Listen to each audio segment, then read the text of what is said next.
not to go into the show on a harder note. One thing I did want to kind of touch upon. Me and James were having a conversation earlier this week about where Chris Paul ranks among the greatest point guards of all time, and then I started laying out my list. Um, just shooting from the hip, I had Magic Johnson one, Steph two. I think they're in their own tier at this point. And then it's kind of everywhere else. I I would put Chris Paul in that 3 through 5 range. You can switch him around because he's still playing. And the people, interesting enough with him, the people that I think that he's grouped with on that list are still playing themselves. Like a Russell Westbrook. Um, I think as we're seeing Damian Lillard go older, I think we're seeing him in his prime.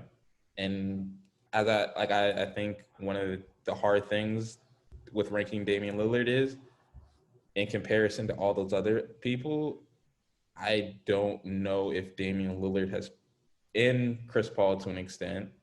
Even though I'm trying to think if he's played with somebody, but he hasn't played with a Hall of Famer. I don't know if CJ McCollum's a Hall of Famer. Russell Westbrook's played with a Hall of Famer. John Stockton's played with a Hall of Famer. I mean, LaMarcus Aldridge. I don't know. Marcus Aldridge. That's debate. Yeah, I can see that. Borderline, yeah. Isaiah Thomas. I'm not sure if he played with the Joe Dumars. Joe Dumars. Joe Dumars. All right. Joe Dumars. But that's kind of where I had him. I guess you could extend it out to 3 through 6. I had him ahead of Isaiah Thomas, John Stockton, Damian Lillard for the time being, obviously, because he's done more in his career. That's just, and then it was kind of like Russell Westbrook, because to be honest, I don't think of Russell Westbrook as a point guard a lot of the time, and that was hard. But I kind of just like wanted to ask y'all where generally, you don't have to give a specific number. Generally, where do you put Chris Paul ranking, considering this may be his last 1 or 2 seasons that he's playing? You in that Kendrick Perkins wave. You got them combo guards, him and AI. I see you. Nah, I agree. I think Chris Paul from that 3 to – I'm going to give Steve Nash some credit. That 3 to 6 range is where I would really put him. I think with Chris, it's more like I feel if Chris Paul was back in like the John Stockton era, I think he would have like a lot more when it came to like being the top point guard. Like certain players in this era, it's hard for them to really – I would say blossom in the way that they would in like a different era.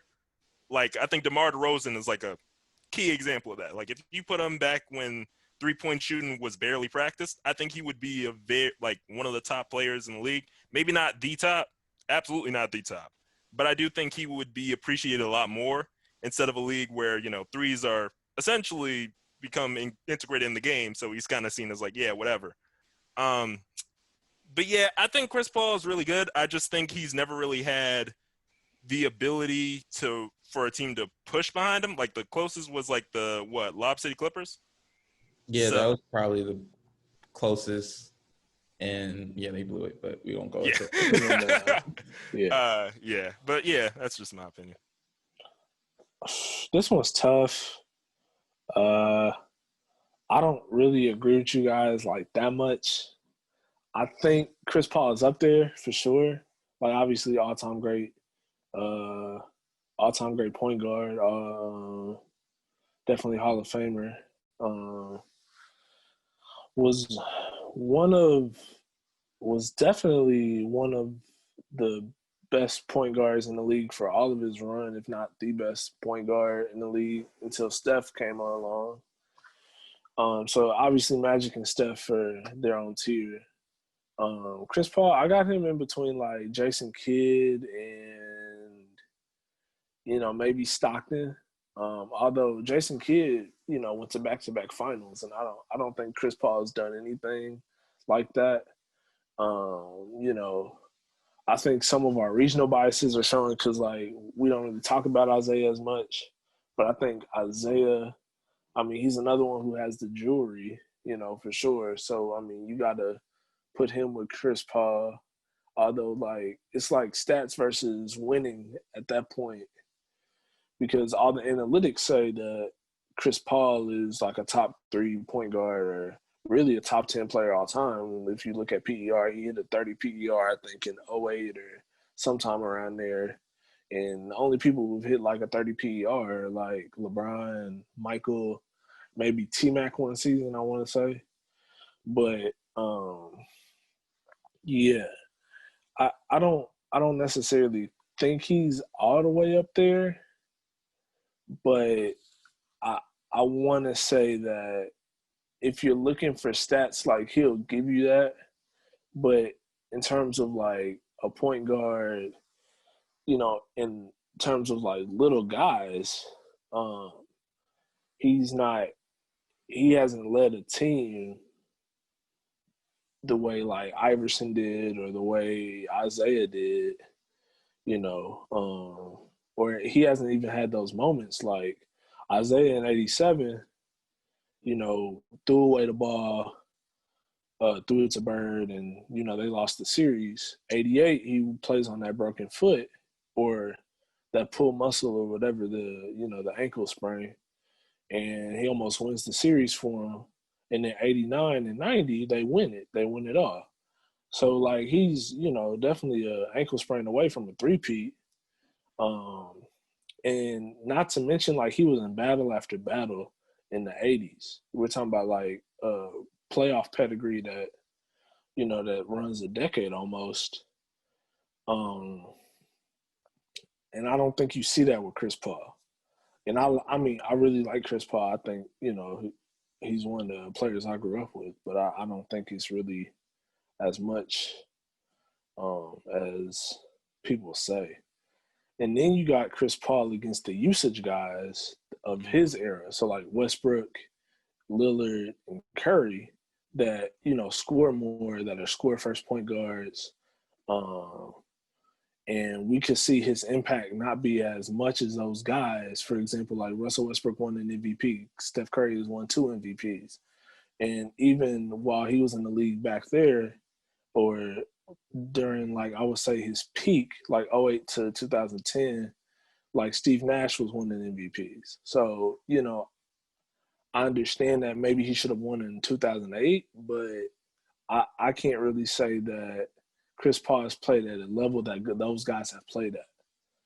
And I think he's one of the more complete guards of all time. Like, he's been first team all defense, but in terms of impact on the floor, like, scoring the ball really helps you have an impact on games. And I don't think Chris Paul has had that, or is not as much as Steph Curry and Steve Nash and Russell Westbrook. Yeah, I feel your point on that. I mean, part of that reason is kind of why I have a bit of a pushback when it comes to like Damian Lillard. Like, I think Damian's a great player. I want to preface that. But like, Damian's never really been like the best point guard in the league, and that's not really his fault. But it's just kind of this thing where it's just like, first it was like Chris Paul, then it kind of shifted to Stephen Curry. Russell Westbrook obviously was carrying the Thunder at one point, so maybe you could have argued him. But it was always like Dame was in the background, where it seemed like everybody else was sort of like elevated to some extent. And it really took for Curry to get injured for him to really like burst out the way that he has recently. But I feel what you're saying. Well, I mean, is that partly because of him being in Portland, or, I mean, because, Dame time has been the thing. He sent Russ home. I'm not gonna act like he hasn't had moments, but I think sometimes Damian Lillard gets. I don't think he's one of the guys, but I also understand he's been putting in 60 pieces. Like, he put in like 360 pieces last year. So you got to make sure, he's talked about when he's talking about like the top point guards of this era for sure. I don't know. I've seen things where it's like he's the most talented player to come out of Oakland, most talented guard to come out of Oakland, or something like, well, he can't lead the team. So it's in between. Assessing point guards is really hard because there's just so many of them, and a lot of them don't have rings. So it's like it's just really weird how you do that. I think the ring thing is difficult. I tend to not think of rings with point guard just because they're usually the smallest people on the court, and we know how that goes. So like unless we're talking about like Magic, who's like huge, and I guess to an extent Jason Kidd, because Jason Kidd was a bigger guard, even though he's not big in the grand scheme of basketball.